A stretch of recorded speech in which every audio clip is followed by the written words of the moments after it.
আপনারা অবগত আছেন এই জালিমের বাচ্চা, ইহুদির বাচ্চা, এই ইহুদির বাচ্চাগুলা কিভাবে নির্মম ভাবে আমার ফিলিস্তিনি ভাইদের উপরে আক্রমণ করতেছে। আক্রমণ নয়, রোজার মাসে রোজা অবস্থায় তারা সাহারি খাইতে পারে না, ইফতার করতে পারে না, সাহারি ছাড়া রোজা, ইফতারি ছাড়া রোজা।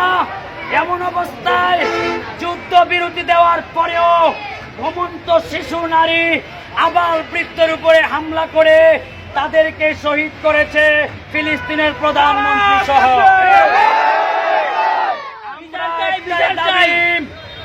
একটাই দাবি জানাই, আমার এই স্বাস্থ্যগঞ্জবাসীর পক্ষ থেকে, উজাইল সঞ্জুরা কেন্দ্রীয় জামে মসজিদ মুসল্লির পক্ষ থেকে, অলিপুর থেকে, যদি জাতিসংঘ আমাদেরকে এই বিচার না দেয়, জাতিসংঘ যদি এটার বিচার না করে, আমরা এই জাতিসংঘ মানি না।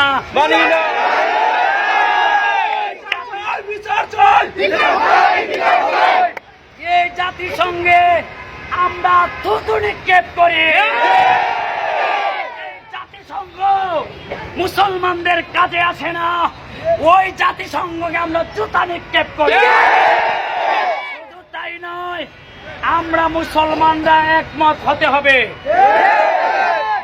যে আকীদার, যে দলের আছি, আমরা আকীদা আমাদের আকীদার স্থলে, আমাদের দল আমাদের জায়গায়, কিন্তু বাইতুল মুকাদ্দাস, ফিলিস্তিনের মুসলমান ভাইরা, এরা আমাদের ভাই, এরা আমাদের জান।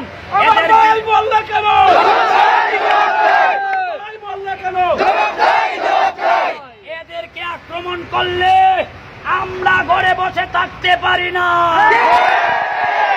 আমি বাংলাদেশের মাননীয় প্রধান উপদেষ্টা ডক্টর ইউনূসকে আহ্বান করব, যদি এমন সুযোগ থাকে আমাদেরকে সুযোগ করে দেন।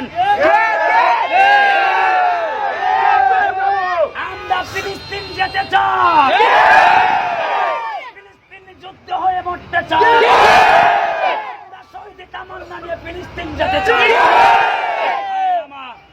অল্প নোটিশে শুধু জুমাতে আমি বলেছিলাম যে আমরা একটা বিক্ষোভ মিছিল করতে চাই অলিপুরে।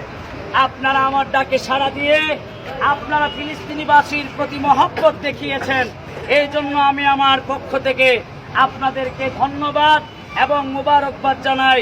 ভবিষ্যতে যদি আপনাদেরকে ডাক দেওয়া হয়, আসবেন তো ইনশাআল্লাহ।